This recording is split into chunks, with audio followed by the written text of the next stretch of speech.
Friends, இவரை meet பண்ணுங்க. இவர் தான் டோனி ராபின்ஸ். உங்களை நிறைய பேருக்கு இவர் தெரிஞ்சிருக்கும். இன்னைக்கு இவர் வாழற வாழ்க்கை ஒரு சராசரி மனிதருக்கு கனவாவே இருக்கு. இவர் அவருடைய கரியர்ல ஒரு பெஸ்ட் செல்லிங் ஆத்தரா இருந்திருக்காரு, அண்ட் மோட்டிவேஷனல் ஸ்பீக்கரா இருந்திருக்காரு, அண்ட் டாப் இன்வெஸ்டரா இருந்திருக்காரு, அண்ட் இன்னும் நிறைய விஷயத்துல எக்ஸ்பர்ட்டா இருக்காரு. இன்னைக்கு இவர்கிட்ட காசுக்கு எந்த ஒரு குறைவும் இல்ல.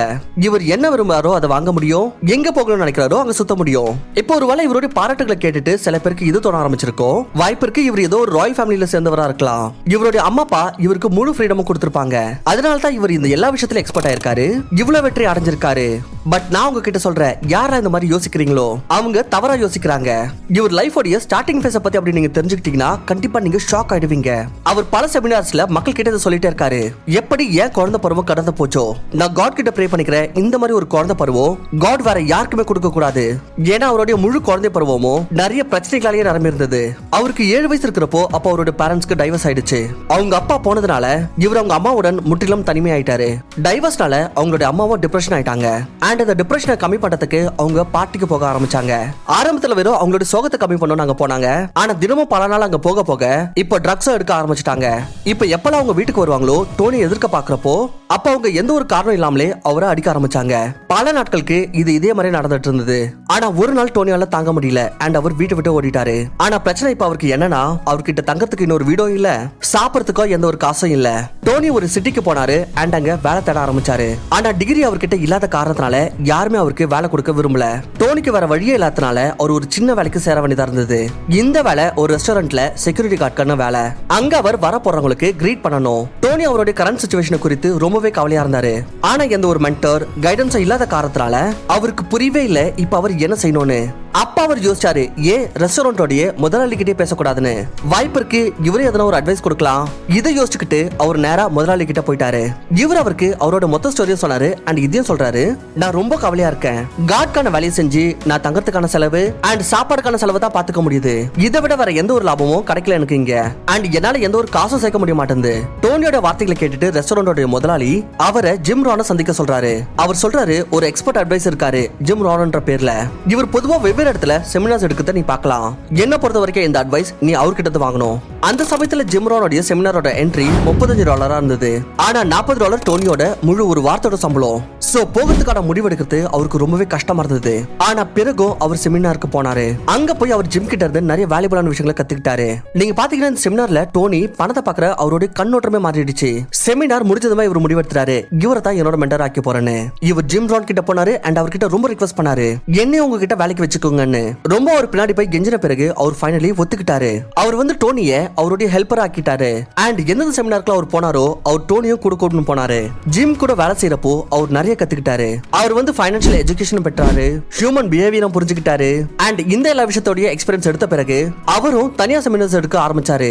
அவரோட செமினார்ல அவர் மக்களுக்கு வெவ்வேறு விஷயங்களை பத்தி சொல்ல ஆரம்பிச்சாரு. டைம் ஆச்சு, ஆனா டோனியோ ஜிம் மாதிரி மக்களுக்கிடையே ரொம்ப பாப்புலர் ஆயிட்டாரு. டோனியோட கதை மக்களை இன்ஸ்பயர் பண்ண ஆரம்பிச்சது. அண்ட் அவர் வேர்ல்ட் ஃபேமஸ் மோட்டிவேஷனல் ஸ்பீக்கர் ஆயிட்டாரு. ஜிம் கிட்ட இருந்து அவர் என்னெல்லாம் கத்துக்கிட்டாரோ அந்த எல்லா விஷயங்களையும் ஃபாலோ பண்ணி டோனி 26 வயசுலயே ஃபைனான்சியல் ஃப்ரீடம் அடைஞ்சாரு.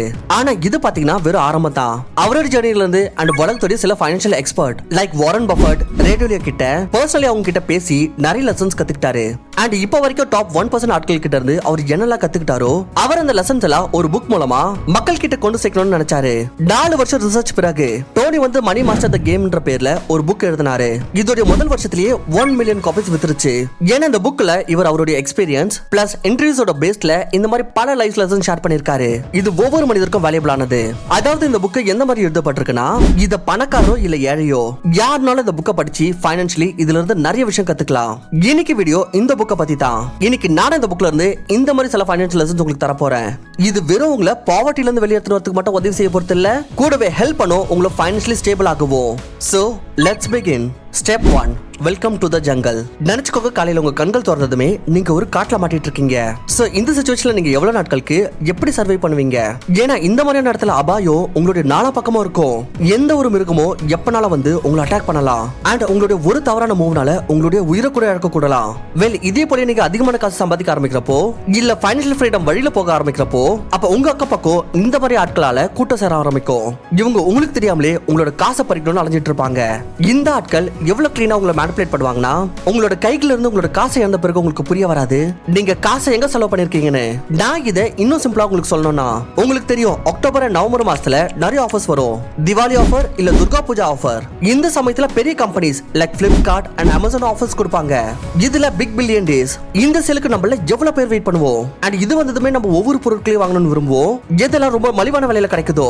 இது விஷயம்ல அந்த சமயத்துல நமக்கு இந்த பொருட்கள் எந்த அளவுக்கு அவசியம்னு மக்களுக்கு தோணுது. சேல்ஸ் அண்ட் டிஸ்கவுண்ட்ல இப்ப அவங்க பொருட்களை வாங்கிட்டாங்கன்னா அப்ப அவங்களுக்கு நிறைய காசு மிச்சமாகும்னு. ஆனா நடக்கிறது பாத்தீங்கன்னா இதுக்கு முற்றிலும் உல்டா தான். அப்படி ஒரு நபர் சேல்ஸ்ல 2000 ரூபாய் போட்டோட ஹெட்போன் 1500 ரூபாய்க்கு வாங்குறாருன்னா அப்ப அவர் இங்க 500 ரூபாய் சேமிக்கல, பதிலா அவர் இங்க 1500 ரூபாய் பாழாக்கி இருக்காரு. இங்க பாருங்க, நான் இந்த மாதிரி ஏன் சொல்றேன்னா, என்ன சேல்ஸ் பார்த்ததுமே மக்கள் பல வாட்டி இந்த மாதிரியான பொருட்களை வாங்குறாங்க.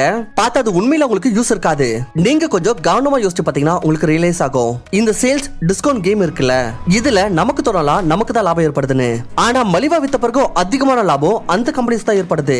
ஏன்னா முன்னாடி சேல்ஸ் இல்லாம ரொம்ப கம்மியான யூனிட்ஸ் வித்த இடத்துல அதே யூனிட்ஸ் இவங்களோட சேல்ஸ் சமயத்துல 20-30 மடங்கு அதிகமா வித்துரும்.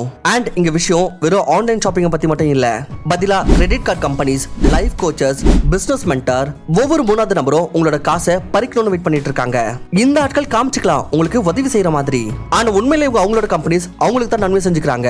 பொதுமக்கள் இவங்களோட டிராப்ல ஏன் மாட்டிக்கிறாங்கன்னா, ஏன்னா ஒண்ணு இவங்களுக்கு இதை பத்தி நாலேஜ் இருக்காது. அண்ட் ரெண்டாவது பேராசை காரணத்தால இவங்க சரியான டிசிஷன்ஸ் எடுக்க முடியாம போகுது. சோ இந்த டிராப்ல இருந்து வெளியே வரதுக்கு ஒரே வழி என்னன்னா, உங்களையே ஃபைனான்ஷியலி எஜுகேட் பண்ணிக்கிறது தான். நாலேஜ் கெயின் பண்ணி உங்களே அந்த அளவுக்கு தரனாலே ஆக்கிக்கணும். இதனால நீங்களே புரிஞ்சுப்பீங்க யாரு உங்களுக்கு உண்மையான வேல்யூ கொடுக்குறாங்க அண்ட் யாரு உங்களை யூஸ் பண்ணிக்க விரும்புறாங்கன்னு. Step 2. Know the rules before you get in. ஒவ்வொரு கேமுக்கும் அதுக்கான ரூல்ஸ் இருக்கும். அப்படி நீங்க இதை புரிஞ்சுக்காமலே கேம் விளையாட ஆரம்பிச்சீங்கன்னா அப்ப கேமை வின் படுத்த விடுங்க. நீங்க அதோட முதல் லெவல்ல இருந்து 2வது லெவலுக்கே போக மாட்டீங்க. பணத்தை கொடுவோம் இந்த மாதிரி தான் நடக்கும். ஆத்தர் சொல்றாரு, அப்படி உங்களுக்கு இன்வெஸ்டிங் பத்தி முழு நாலேஜ் இல்லனா, இல்ல உங்ககிட்ட எந்த ஒரு கைடன்ஸும் இல்லனா, அப்ப ஹை சான்ஸ் இருக்கு நீங்க இந்த இன்வெஸ்டிங் ஜர்னில ஃபெயில் ஆயிரலாம். இன்னைக்கு நம்ம எல்லாருக்குமே தெரியும் அனில் அம்பானி பேங்க்ரப்ட் ஆயிருக்காருன்னு. ஆனா இது ரொம்ப கம்மியான ஆட்களுக்கு தான் தெரியும் இன்னைக்கு அனில் அம்பானியோட நிலைமை இருக்குதுல, இது தவறான இன்வெஸ்ட்மெண்டால தான் இருக்கு. இவர் மார்க்கெட்ல வெறும் அவரோட ரெபுடேஷன் உருவாக்கியதுக்காகவே நிறைய இந்த மாதிரி கம்பெனிஸ்ல அவரோட காசை போட்டுட்டாரு. எங்க அவருக்கு நாலேஜே இல்லையோ. ரிசல்ட் அவரோட கம்பெனி சரியா நடக்கல அண்ட் அவர் மீது 700 மில்லியனுக்கான லோன் வந்துருச்சு. சோ இதனால தான் எந்த ஒரு ஃபீல்ட பத்தி உங்களுக்கு அதிகமா தெரியலையோ அந்த இடத்துல நம்ம ஒரு பெரிய ஃபைனான்ஷியல் ரிஸ்க் எடுக்காம தப்பிச்சுக்கணும். வெல் இது ஸ்டாக் மார்க்கெட்டா இருந்தாலும் சரி, பிசினஸா இருந்தாலும் சரி. அப்படி ஆரம்பிக்கிறீங்கன்னா நீங்க ஒன்னு கால்குலேட்டட் ரிஸ்க் எடுங்க, இல்ல ரிஸ்கை ஃபைனான்ஷியலி கம்மி பண்ணிடுங்க. இதனால உங்களோட ஆக்டிவிட்டி அப்படி ஃபெயில் ஆயிடுச்சுனாலும் அப்போ உங்களுக்கு அந்த அளவுக்கு பெரிய லாஸ் ஏற்படாது. அண்ட் எப்போ உங்களுக்கு அந்த ஃபீல்ட பத்தி ஒரு நல்ல நாலேஜ் கெயின் ஆகுதோ அப்ப நீங்க கருதலாம், எஸ் நான் இப்ப இந்த கேமுக்கு ரெடின்னு. Step 3. What's the price of your dream.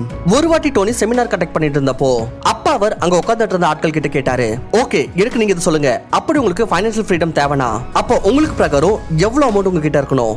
உடனே அந்த கும்பல்ல இருந்து ஒரு கை மேல வருது. இது ஒரு 24 வயசு உள்ள பையன். இவர் சொன்னாரு, சார் $1 பில்லியன். சோ டோனி வந்து ஆச்சரியமா கேட்டாரு, $1 பில்லியன் ஏன்? அவர் சொன்னாரு, சார் எனக்கு நியூயார்க்ல ஒரு ஆடம்பரமான வீடு தேவை, ஒரு லக்ஸரி கார் இருக்கணும் அதுல, அண்ட் ஒரு பெரிய ஸ்விம்மிங் பூல், கூடவே எனக்குன்னு ஒரு பிரைவேட் ஜெட் இருக்கணும். இதெல்லாம் என்கிட்ட இருந்துச்சுன்னா அப்பதான் நான் கருதுவேன் நான் ஃபைனான்ஷியலி ஃப்ரீயா இருக்கேன்னு. டோனி கேட்டாரு, சரி நீ என்ன செய்யற? அவர் சொன்னாரு, சார் நான் ஒரு சின்ன கம்பெனில வேலை செய்யறேன். இங்க பார்க்கனா உன்னுடைய ட்ரீம் இருக்குல்ல, இது இந்த மணி கேம்ல 100 லெவல்ல இருக்கு. அண்ட் நீ இப்போ இந்த கேமோட லெவல் 2ல தான் நிக்கிற. சோ நீ இவ்வளவு பெரிய அமௌண்ட்டை முதல்ல நீ உன்னோட மைண்ட செட் பண்ணிட்டானா அப்ப ஆரம்பத்துல நீ உன் மேல ஒரு பெரிய பிரஷர் போட்டுப்ப அண்ட் ரொம்ப சீக்கிரமா ஜாப் பண்ணிடுவ. சோ பெட்டர் என்னன்னா இப்ப நீ ஒரு பெரிய ஆடம்பரமான வீட்டுக்கு பதிலா ஒரு சின்ன அபார்ட்மெண்ட்டை பத்தி யோசி அண்ட் இதை எப்படி அச்சீவ் பண்றதுன்றத பாருங்க. அண்ட் பிறகு உன்னோட ஃபைனான்ஸ் ஸ்டேட்டஸ் மேல போக போக அதுக்கு பிரகாரமே உன்னோட கோல்ஸோட லெவல்ஸையும் நீ இன்க்ரீஸ் பண்ணலாம். இதன் மூலமா டோனி நமக்கு என்ன தெரிவிக்க வராருன்னா, ஆரம்பத்திலே நம்ம இந்த மாதிரியான கோல்ஸ் செட் பண்ணக்கூடாது. எது நம்ம ரீச் பண்ண முடியாத அளவுக்கு வெளியே இருக்குதோ ஆரம்பத்துல இந்த மாதிரியான கோல்ஸ் செட் பண்ணுங்க. இதை நீங்க கொஞ்சம் கடினமா உழைச்சோம் அட்லீஸ்ட் நீங்க அஃபோர்ட் பண்ணக்கூடணும். அண்ட் பிறகு எப்படி உங்களோட லெவல்ஸ் இன்க்ரீஸ் ஆயிட்டே இருக்குதோ உங்களுடைய கோலும் நீங்க அதன் பிரகாரமே அதிகரிக்கலாம். Step number 4. Make the most important investment decisions of your life. Don't put all your eggs in one basket. Warren பஃபெட்டோட இது ஒரு ஃபேமஸான லைன். இது நிறைய பேர் ஆட்களோட வாழ்க்கையை மாத்திருக்கு. அவர் கருதுவது என்னன்னா, அப்படி நீங்க உங்களோட எல்லா காசையும் ஒரு இடத்துல போட்டீங்கன்னா அப்ப இதுல ரிஸ்க் உங்களோட ரொம்ப அதிகமாயிடும். சோ இதுல பெட்டர் என்னன்னா நீங்க கொஞ்சம் காசு வெவ்வேறு இடத்துல போடுங்க. இதனால அப்படி 1-2 இடத்துல லாஸ் ஆனாலும் சரி, அப்ப மிச்ச இடத்து ப்ராஃபிட்னாலயும் அது பேலன்ஸ் ஆயிடும். Step 5. Create a lifetime income plan. நம்ம இப்ப இதை தெரிஞ்சுக்கிட்டோம், நம்மளுடைய எல்லா இன்வெஸ்ட்மெண்ட்டையும் ஒரே இடத்துல பண்ணக்கூடாது. ஆனா அந்த வெவ்வேறு வழிகள் என்ன நம்ம இன்வெஸ்ட் பண்றதுக்கு.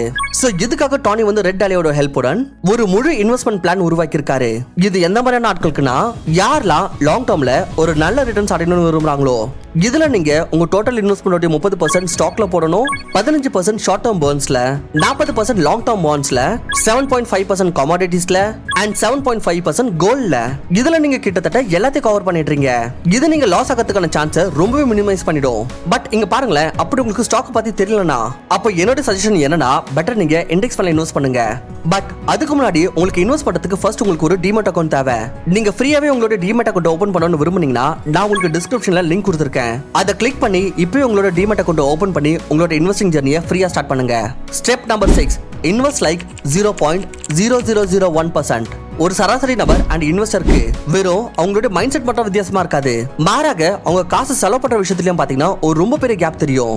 யாரெல்லாம் ஃபைனான்சியலி இல்லிட்டரேட்டா இருக்காங்களோ அவங்க 90% அவங்களோட காசை வெக்கேஷன்ஸ் அண்ட் லக்ஸரியான விஷயத்துல செலவு பண்ணிடுவாங்க. அண்ட் இந்த மாதிரியான ஸ்பெண்டிங் அட்வைஸை அவங்க மத்தவங்களுக்கும் கொடுப்பாங்க. பட் அதுவே ஃபைனான்சியலி ஸ்மார்ட்டான ஆட்களுடைய அதிகமான காசு அசெட்ஸ்ல தான் இன்வெஸ்ட் ஆகும். அண்ட் இவங்களா யாருன்னா இவங்க 0.00001% ஆட்கள வரவங்க. சோ காசை இன்வெஸ்ட் பண்ணணும்னு வந்துச்சுன்னா அப்ப நீங்க எப்பவுமே இவங்களோட சஜஷன்ஸ் அண்ட் ஸ்ட்ராட்டஜிஸ் தான் ஃபாலோ பண்ணணும். யாரெல்லாம் 0.1%ல வராங்களோ இதை நீங்க அவங்களோட புக்ஸை படிச்சு கத்துக்கலாம். இல்ல இன்னில நீங்க எதனா ஒரு நல்ல இன்வெஸ்டரை பர்சனலி தெரிஞ்சு வச்சிருக்கீங்கன்னா அவங்கள நீங்க மென்டர் பண்ண வச்சு செய்யலாம். இந்த மாதிரி ஆட்களோட எக்ஸ்பீரியன்ஸ் உங்க இன்வெஸ்டிங்ல ஏற்படுற லாஸஸை ரொம்பவே கம்மி பண்ணிடும். Step 7, do it, enjoy it and share it. இது இந்த மணி கேமோட கடைசி ஸ்டெப். இதுல அவர் என்ன சொல்றாருன்னா, எப்ப உங்களுக்கு உங்களோட இன்வெஸ்ட்மெண்ட்ல இருந்து இந்த அளவுக்கு காசு வர்றப்போ, உங்களுடைய வேலை உங்களுடைய இன்வால்வ்மெண்ட் இல்லாம நடக்கிறப்போ, இதனால உங்களுக்கு ஏகப்பட்ட நேரம் ஏகப்பட்ட காசு வரணும். சோ தட் நீங்க உங்களுக்கு பிடிச்ச வாழ்க்கை வாழக்கூடணும். அப்ப நீங்க உங்க அக்கம் பக்கம் இந்த மாதிரி நாட்களுக்கு உதவி செய்யணும். யாரெல்லாம் மென்டலி அண்ட் பிசிக்கலி டிசேபிள்டா இருக்காங்களோ, பார்த்தா கடினமா உழைக்கணும்னு விரும்புவாரு ஆனா உதவியற்றவரா இருப்பாரு அவரோட கண்டிஷனால. இந்த ஸ்டெப் உங்களுக்குள்ள இருந்து ஒரு நிம்மதியான ஃபீலிங் கொடுக்கும். உங்களுக்கு ஃபீல் ஆகும் நீங்க அட்லீஸ்ட் இந்த உதவியற்ற நபர்களுக்கு நீங்க ஹெல்ப்ஃபுல்லா இருக்கீங்கன்னு. நிறைய பேர் நீங்களே பார்த்திருப்பீங்க, அவங்க கிட்ட ஏகப்பட்ட செல்வம் இருக்கும். அண்ட் எங்கன்னா சேரிட்டி இல்ல டொனேஷன் வந்துச்சுன்னா அவங்க முதல் ஆளா இருப்பாங்க. ஏன்னா அவங்களுக்கு இது ஒரு எண்ணம் ஏற்படும், அவங்களோட காசு சரியான இடத்துக்கு போகுதுன்னு. இது அவங்களுக்கு ஒரு செல்ஃப் சாட்டிஸ்ஃபைட் கொடுக்கும். சோ இதுதான் 7 ஸ்டெப்ஸ் டோனி ராபின்ஸோட புக் தி மணி மாஸ்டர் கேம்ல இருந்து நான் உங்களுக்கு சொல்லியிருக்கேன். அப்படி நீங்களும் உங்களோட வாழ்க்கையில வெற்றி பெறுவேன்னு தோணுச்சுன்னா அப்போ உடனே நம்மளோட சேனலுக்கு சப்ஸ்கிரைப் பண்ணிட்டு கீழே சக்சஸ்னு கமெண்ட் பண்ணுங்க. கூடவே இந்த வீடியோ பிடிச்சிருந்துச்சுன்னா லைக் பண்ணிட்டு உங்களோட ஃப்ரெண்ட்ஸ் அண்ட் ஃபேமிலி மெம்பர்ஸ்க்கு கண்டிப்பா ஷேர் பண்ணுங்க. சோ தேங்க்யூ ஃபார் வாட்சிங்.